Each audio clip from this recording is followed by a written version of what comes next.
un petit truc pour que ça fonctionne bien, que le bois glisse bien sur nos postes de travail. On va lubrifier régulièrement nos outils. On peut le faire avec des aérosols. On peut le faire avec des cires en pâte. Si vous utilisez des aérosols ou des cires en pâte, assurez-vous de toujours utiliser des produits sans silicone qui sont spécialisés pour les outils d'atelier. C'est inscrit dans le fond là, sur les différents produits, sur les lubrifiants ou les cires, qui sont destinés à lubrifier des outils d'atelier qui n'ont pas de silicone à l'intérieur. Le silicone, là, si jamais on utilisait des produits à base de silicone pour lubrifier nos outils, on va avoir des problèmes éventuellement lorsqu'on va faire de la finition. Le silicone est incompatible avec la grande majorité des produits de finition.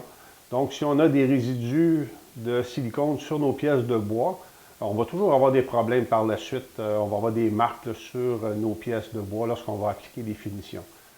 Donc, lubrifier régulièrement les outils, c'est un bon truc là, parce que ça permet d'augmenter le confort de la glisse.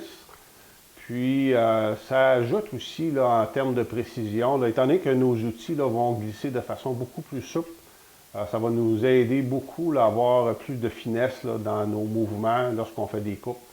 Puis, ça va aider à améliorer notre travail aussi.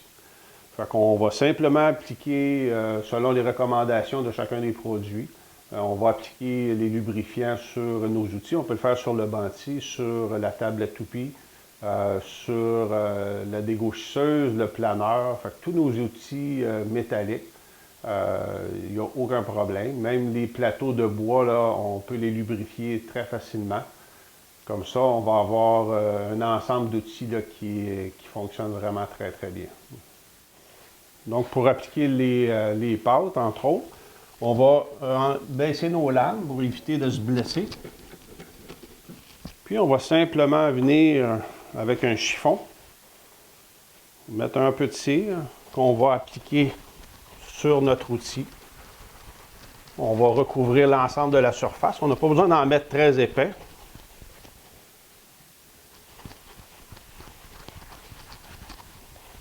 On applique le lubrifiant comme une cire, dans le fond, dans ce cas-là.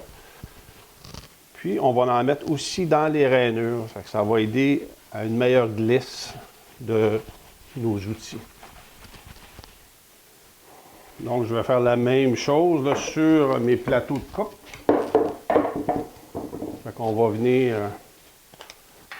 appliquer un peu de pâte sur les coulisses, sur toutes les surfaces là, qui sont en contact avec le banti.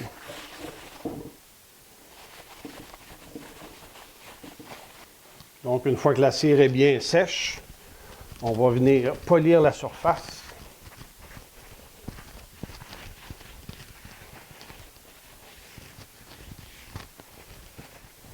Et voilà. Fait qu'ici, là, je vais avoir un plateau là, qui est vraiment très, très performant à ce moment-là.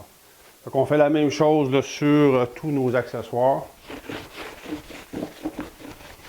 Puis, vous allez voir ici là, que, regardez ici, là, à ce moment-là, on met notre plateau, il glisse parfaitement bien.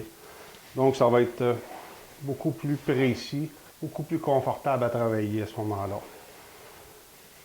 Fait qu'on fait ça à l'occasion, puis on va avoir des outils de travail impeccables.